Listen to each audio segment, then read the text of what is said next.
The room was warm with smoke and laughter, the kind of careless warmth that only existed when powerful men believed nothing could touch them. It was late, well past midnight, and the private lounge off the strip pulsed softly with clinking glasses and low music, a place where jokes were louder than consequences. Dean Martin stood near the center, drink in hand, loose and relaxed, riding the confidence of a man who had never truly been told no. Elvis Presley sat a little apart, half in shadow, half in light, watching more than speaking, his presence heavier than the gold records lining the walls. Even when he was quiet, the room seemed arranged around him, like gravity had chosen a favorite. People laughed a little harder when Dean spoke, but they glanced at Elvis first, as if checking whether laughter was still allowed. Dean was in one of those moods where charm slipped easily into recklessness. His voice rolled out smooth and amused, tossing stories into the air like cards, each one meant to top the last. He teased the waiters, mocked the piano player, poked at old Hollywood ghosts, and each joke landed with practiced ease. Elvis smiled politely, nodding here and there, but his eyes stayed distant, focused on something deeper than the room. Those who knew him well understood that silence didn't mean ease, it meant calculation. Elvis listened the way other men loaded weapons, slowly, deliberately, without showing anyone when the chamber was full. Someone mentioned the past, the early days, the women, the fame that came too fast and never slowed down. Dean laughed, took a longer drink, and leaned forward, emboldened by the attention. His words shifted, just slightly at first, from playful to pointed. It wasn't an insult, not on the surface. It was the kind of comment that hid behind humor, the kind that could be defended later with a shrug and a grin. A few people chuckled out of habit, then stopped, unsure whether they were supposed to keep going. The air changed, subtle but unmistakable, like a door quietly closing somewhere behind them. Elvis lifted his eyes. It wasn't dramatic. There was no sudden movement, no raised voice, no sharp intake of breath. But the look itself was enough to unsettle the room. His expression didn't harden the way people expected when tempers flared. Instead, it went still, flat. The smile faded, replaced by something unreadable and cold, like a lake in winter that looked calm until you realized how deep it went. Dean kept talking for another second, unaware that he was now speaking alone, his words falling into a silence that grew heavier by the heartbeat. The band hesitated, fingers hovering over strings, unsure whether to continue. A woman near the wall lowered her glass slowly, afraid the sound might echo too loudly. Even the smoke seemed to hang in place, unmoving. Dean finally noticed. His grin faltered as he felt the room shift away from him, like a tide pulling back before something violent. He glanced at Elvis, expecting a smirk, a playful comeback, something to signal this was still a game. What he saw instead made his shoulders stiffen. Elvis wasn't amused. He wasn't angry in any familiar way. He looked disappointed, and somehow that was worse. Dean tried to recover, tossing out another line, lighter this time, meant to smooth things over. It didn't land. No one laughed. No one moved. The joke hovered awkwardly, exposed without the shield of approval. Direct narration. Elvis set his glass down carefully, the soft clink sounding unnaturally loud. He didn't stand. He didn't speak. He simply held Dean's gaze, unblinking, as if weighing something that didn't need words. In that moment, Dean understood he had crossed a line that wasn't written, wasn't announced, but was known by everyone who mattered. The silence stretched, uncomfortable and absolute. It wasn't the silence of waiting for a punch or a shout. It was the silence of restraint, of power choosing not to show itself yet. Elvis finally shifted, leaning back slightly, his face calm again, but the warmth was gone. Whatever bond of shared fame or mutual respect had existed a minute earlier felt thinner now, fragile as glass. The room exhaled cautiously, conversations restarting in whispers, but something had already been damaged. The night would continue, the drinks would keep flowing, but everyone there knew they had just witnessed the beginning of something that wouldn't be laughed away. And Dean Martin, for the first time in a long while, felt the uneasy realization that charm alone might not be enough to save him from what came next. The laughter returned in fragments, forced and uneven, like a song trying to find its rhythm again after the record had skipped. Someone clapped too loudly, another person leaned into a story that went nowhere, and the band finally resumed, playing softer than before, as if volume itself might offend. Dean stayed where he was, smiling again, but the smile didn't reach his eyes. He kept glancing toward Elvis, searching for a signal, any signal, that the moment had passed. None came. Elvis sat back, composed, distant, his attention now fixed on the stage lights rather than the man who had just tested him. That quiet dismissal carried its own kind of sting. Dean lifted his glass, took a slow drink, and told himself it was nothing. He had survived worse rooms, sharper tongues, colder stares. He was Dean Martin. People forgave him because that's what they always did. But tonight felt different. The room no longer leaned toward him. It leaned toward Elvis, waiting for a word, a gesture, a decision. Power, Dean realized, didn't announce itself. It simply sat there, letting everyone else adjust around it. Elvis finally spoke, his voice low, calm, almost gentle. He didn't address the joke directly. He didn't need to. Instead, he told a short story, something from the road, about respect and timing, about knowing when to let a moment die instead of dragging it into the light. His tone was conversational, but each word landed with precision, like it had been placed rather than spoken. People nodded instinctively, even before they understood why. Dean felt the message slide under his skin. It wasn't a warning, it was a boundary, drawn quietly and without apology. The story ended. Elvis smiled again, just enough to keep the peace, and the room loosened to fraction. But Dean noticed something else then. No one looked at him for approval anymore. The laughter that followed wasn't his. It belonged to the room again, and by extension, to Elvis. Dean chuckled along, a half-beat late, realizing he was no longer setting the tone. He had become background noise in his own spotlight. Minutes passed. The drinks kept coming. The night moved forward. Yet the air between the two men remained charged, stretched thin by what hadn't been said. Dean leaned over at one point, lowering his voice, offering a casual apology wrapped in humor, the kind that usually worked.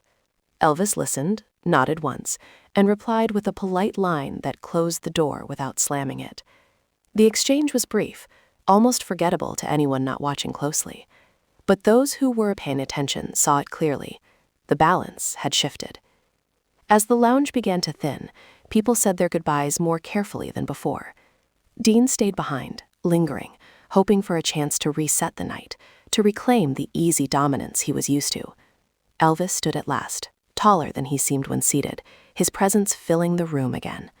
He adjusted his jacket, acknowledged a few people, and walked past Dean without stopping. Not out of spite, out of certainty. That was the moment that settled it. Not the joke, not the silence, but the realization that Elvis didn't need to confront him to win. Dean watched him go, the smile finally dropping from his face. The room felt colder now, stripped of its earlier warmth.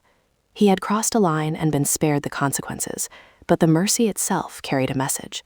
Some lines, once seen, couldn't be unseen, and some rooms, once frozen, never quite returned to the temperature they had before. The night didn't end when Elvis walked out.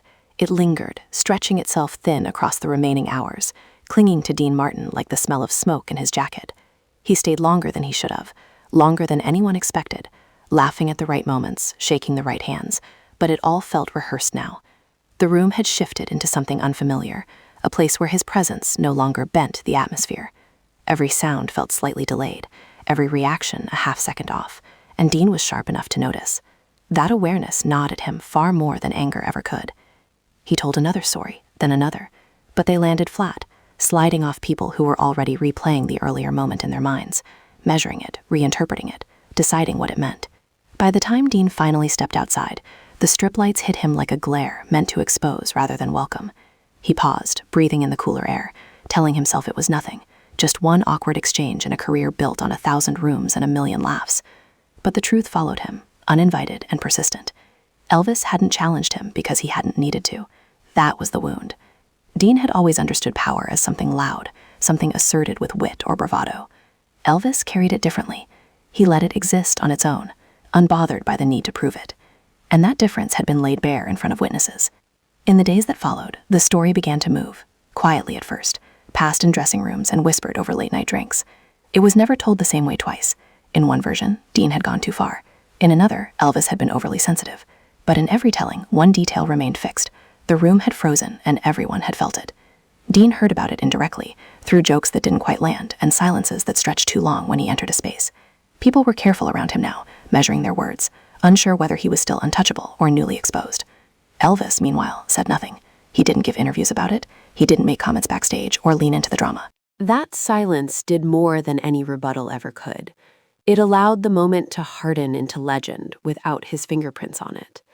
To those who admired him, it became proof of restraint, of a man who understood the weight he carried and chose not to swing it wildly.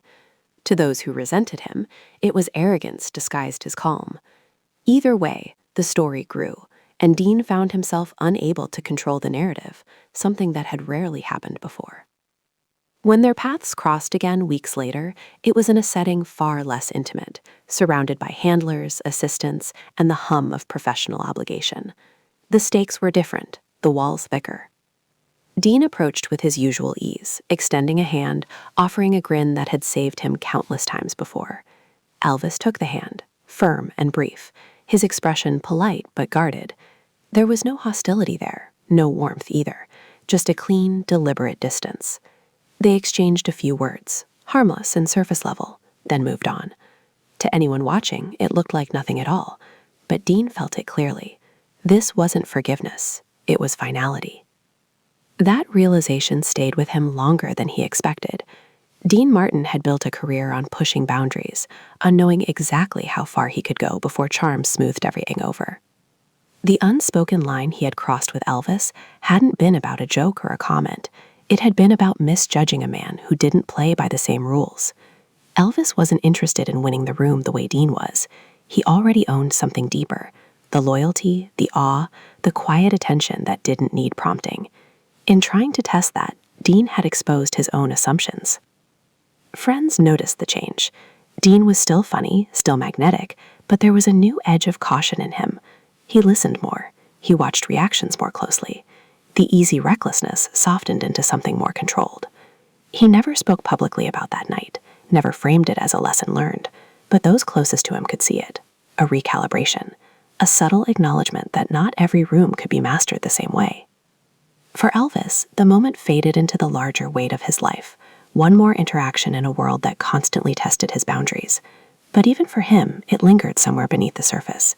He understood how quickly admiration could turn into entitlement, how easily people mistook familiarity for permission. The silence he had chosen that night wasn't passive, it was deliberate, a reminder that respect didn't require confrontation to exist. Sometimes it only needed to be felt. Years later, when people looked back on that era, they spoke about it as a turning point, not because it changed careers overnight, but because it revealed something true about power and presence. Dean Martin, the consummate entertainer, learned that charm had limits. Elvis Presley, the reluctant king, demonstrated that restraint could freeze a room faster than anger ever could. The story endured not because of what was said, but because of what wasn't. In a world built on noise, that silence echoed the longest. And somewhere in the memory of that frozen room, with its stalled laughter and suspended breath, both men carried away something different. Dean carried the knowledge that even legends could misstep. Elvis carried confirmation of something he had always known, but rarely tested, that sometimes the strongest response was to do almost nothing at all. Time did what it always does to moments like that. It blurred the edges, but sharpened the meaning. As years passed, the night Dean Martin crossed a line with Elvis Presley stopped being a fresh wound and became a quiet reference point, something insiders alluded to with raised eyebrows and half-finished sentences. It was no longer about who was right or wrong. It became about what the moment revealed. Fame had always been loud in that era, but that silence stood apart, preserved in memory because it contradicted everything people expected from two men built on charisma and performance. Dean carried on, of course. His career didn't collapse. Audiences still laughed, records still sold, and his voice still poured effortlessly from radios late at night. On the surface, nothing had changed, but privately he became more aware of how thin the line was between being adored and being tolerated. He saw it in the way rooms reacted, in how laughter now sometimes waited for permission before arriving. He had always been the one who set the rhythm. Now he felt the presence of other forces in the room, quieter ones, stronger ones. That awareness never fully left him. Elvis's path, meanwhile, grew heavier. The crown he never asked for pressed down harder with each passing year. Encounters like that night reinforced something he already understood. People didn't just watch him, they tested him. They leaned too close, joked too freely, assumed access where none had been granted. His restraint became a shield, not just for his image, but for his sanity. He learned that reacting too strongly fed the machine that followed him everywhere. Silence, when chosen carefully, denied it fuel. What made that night endure wasn't conflict, but contrast. Two styles of power collided briefly and revealed their limits. Dean's power thrived on exchange, laughter given and returned, charm bouncing off charm. Elvis's power existed even in withdrawal, When he stepped back, the space he left behind spoke for him. That difference unsettled people because it couldn't be controlled or predicted. You couldn't joke it away or talk over it. You could only feel it. As stories of that era were retold decades later, historians and fans alike fixated on moments like these, not because they were dramatic, but because they were human. They stripped away the polish and showed how fragile even legends could be when misjudgment entered the room. The frozen silence became symbolic of a larger truth about fame, that it magnifies not just talent, but mistakes, misunderstandings, and unspoken boundaries. Dean in his later years grew more reflective, though he never framed it publicly as regret. He spoke about respect in broader terms, about knowing your audience, about reading a room. Those who knew the story understood what he meant. It wasn't about censorship or restraint for its own sake. It was about awareness, recognizing when humor served connection and when it became intrusion. He had learned that lesson the hard way, in a room where laughter had vanished without warning. For Elvis, the memory faded into the long chain of moments that shaped his isolation. The world remembered his voice, his movements, his myth. But nights like that contributed to the distance he kept between himself and others. Each boundary drawn quietly added another layer of separation. He paid for his restraint with loneliness, but he preferred that to chaos. The silence that froze the room was the same silence he often carried with him afterward, heavy and unresolved. When both men were gone, the story took on a different tone. It was no longer gossip or cautionary tale. It became a study in presence. Fans debated it endlessly, imagining what they would have done, how they would have reacted. Some wished Elvis had spoken, had cut Dean down with words sharp enough to satisfy the drama they craved. Others admired the restraint, seeing in it a maturity rare in an industry addicted to spectacle.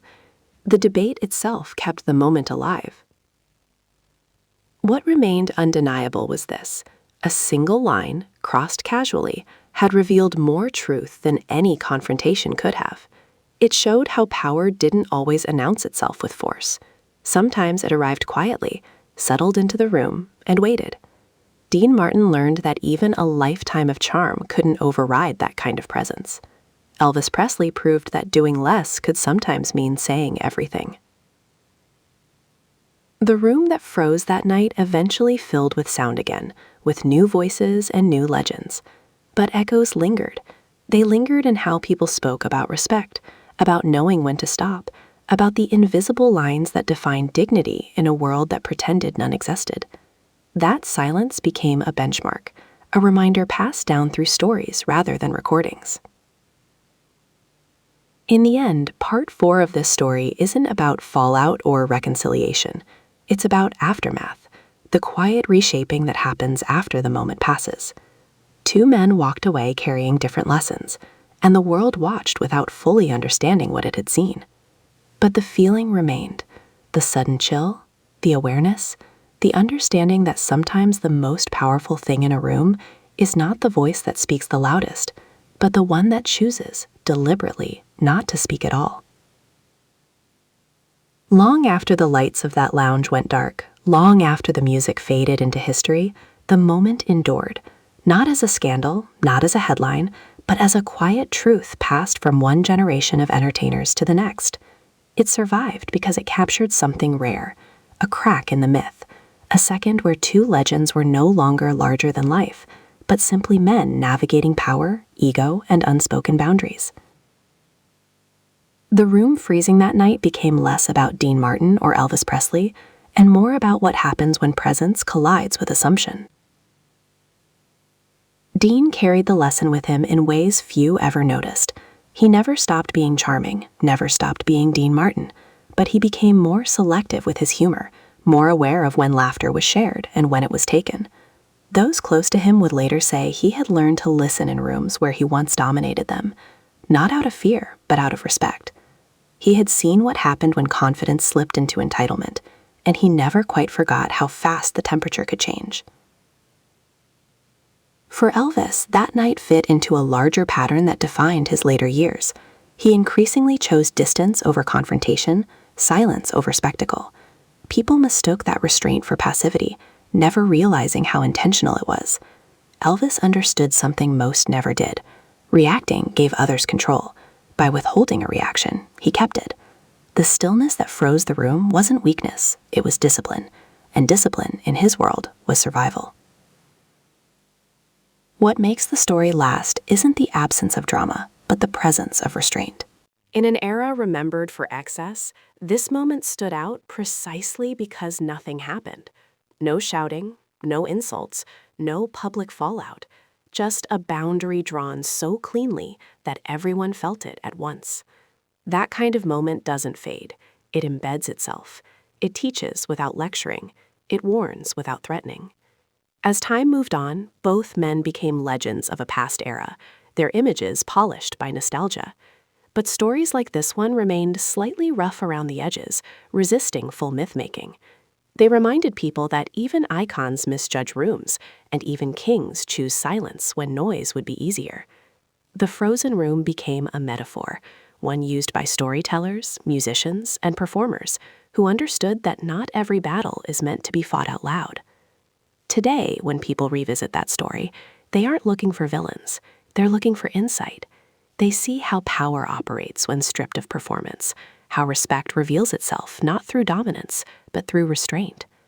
They see how quickly admiration can turn fragile when boundaries are ignored, and how dignity can reclaim control without ever raising its voice.